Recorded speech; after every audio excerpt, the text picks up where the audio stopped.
Welcome back to Road to Fire. We're a family of three documenting our journey to fire, financial independence, retire early. Let's talk about our August 2021 portfolio update. I'll provide a snapshot of our investment to the 20th of the month and how we're tracking towards our investment goals for the year with all one numbers like always, so please hang with me.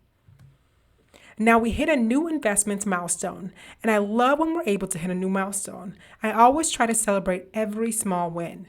Now we didn't really have any annual targets for our stock investments, but I'm happy to see our investments continue to trend in the right direction despite the continuous rhetoric around another recession. Now, I don't know if a recession is coming anytime soon, but regardless, we will keep investing. But Q3 has been our worst investing quarter yet in regards to how much money we've actually put into the market. We have not put in as much as we expected or planned, and that's okay. Now, I'm a planner by nature, and I enjoy it. And I had this entire year planned out down to where all of our dollars would go, and you know what, life just laughed right back at me. The old me would have been type A stressed out, but I'm learning to just go with the flow and adjustments in life. We still and will always invest using the DCA method, at least for now. Honestly, it just makes things easier for us overall. But I hope we can pick back up on our investing rigor in September and throughout the remainder of the year. Okay, if you're new here, here's a quick financial background on who we are. I like to share this, especially when we're sharing our portfolio. So we're a family of three living in a low cost of living location in the Midwest. My husband is 33, working as a project engineer, and I'm a senior manager working in innovation. I get the best job in the world. I get to create new ice cream flavors for brands across America, and I'm 32. Last year, our combined household income was over $300,000 pre-tax, and we're striving to be close to that this year. I like to level set things just to get a better grasp or understanding of our finances and how we invest and why we're able to invest the way we are. So what assets are included in our portfolio? Well, in a traditional portfolio, you will see stocks, cash, real estate, and bonds. But for us, we are solely focused on our stock investments. Because we are on the road to fire, we know that our portfolio needs to be at least 95% stocks, so that is what I focus on. Right now, our total fire number is weighted on about 80% stocks, so the better way for me to gauge our journey is to look at our stock portfolio updates. So I use these portfolio updates as a proxy or kind of a checkpoint along our journey.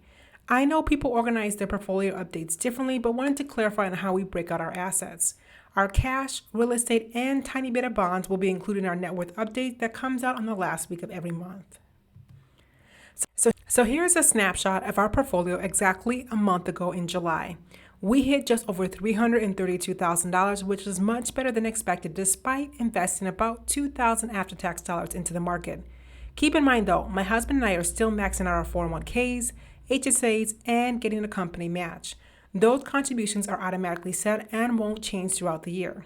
Now, I usually focus on where our after-tax dollars are going, but the biggest change in our portfolio last month was our 401k balance finally hitting over $29,000. We both started new jobs, so this is much lower than where we should be, but we're focusing on growing these accounts within this year. Also, one thing I wish I had paid more attention to is the vesting periods in my past job. Right now, I am vested 100% immediately, but that was not always the case in my past jobs. Let me know your vesting schedule for your 401k below in the comments. Oh! So we have invested $2,500 into the market so far. Moment of silence for our annual investing goal. I doubt we can hit that goal. We got pre-approved for our next home, so cash is king for us right now. Now I'm trying to also bulk up our sinking funds, so investing has definitely taken a second place for now. It's weird, never thought I would say that, but it's true. But the shifts we are making are a part of our long-term strategy. I have to think long-term when pursuing fire. It's the only way to stay sane. I've been doing more consulting jobs on the side and will use that income to help us invest more in the future, but I have to be patient right now. My husband and I ran the numbers and expect to be investing about that $6,000 of disposable income again by about the October or November timeframe.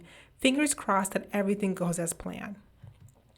So here's our August investment portfolio. Despite us investing lower than expected, we had a phenomenal month with the highest nominal growth month over month this year.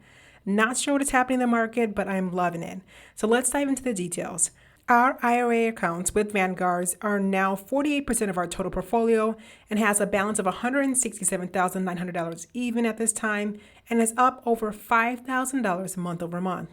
Next is our company's 401ks, which are held within Fidelity and the balances are just over $36,000. We had an insane leap year month-over-month of over $6,500 from last month due to us increasing my husband's contributions. We then have a bit over $65,000 in our taxable brokerage account.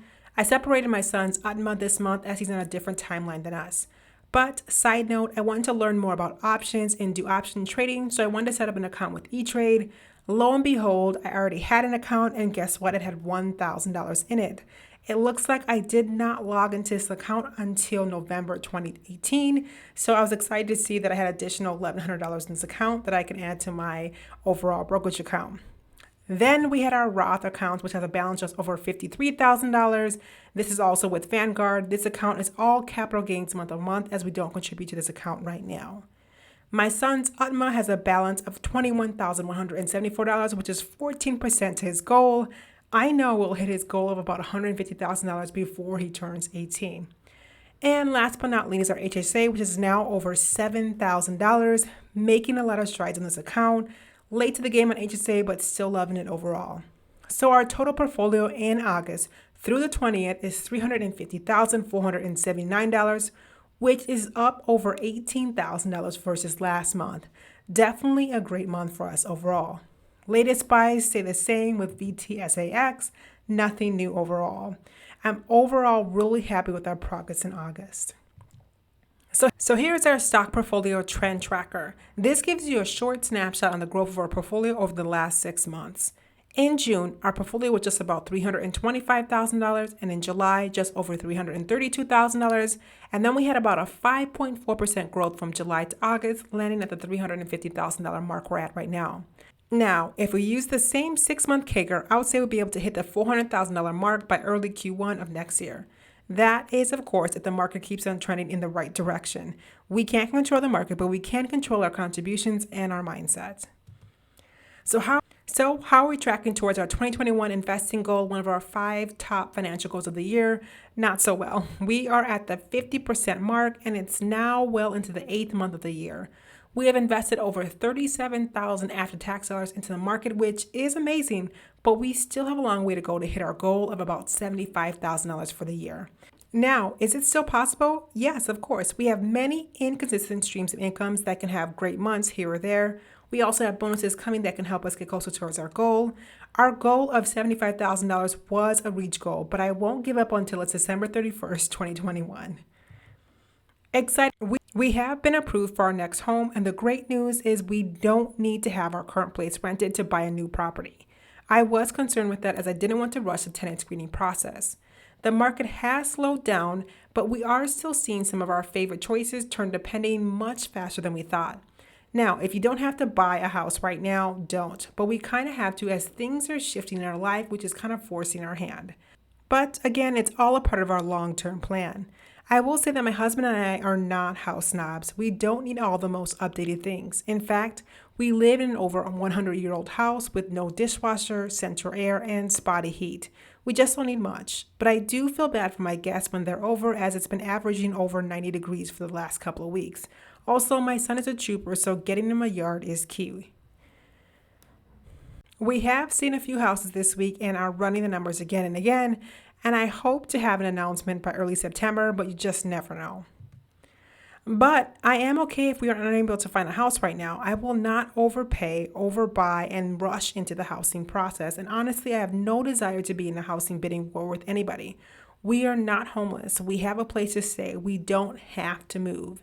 Yes, things might be harder living here again this winter, and our fire plan might be stalled, but I won't put my family in a financial situation that would make us house poor. Our loan officer asked if we wanted to be pre-approved for more, and the answer is no and no. I know we can afford more house, but we won't. We are going to buy exactly what we need just for the 3 of us. Honestly, our wish list is so basic to most people. Central air, dishwasher, garage, 2 bathrooms, 3 bedrooms maybe, and that's about it.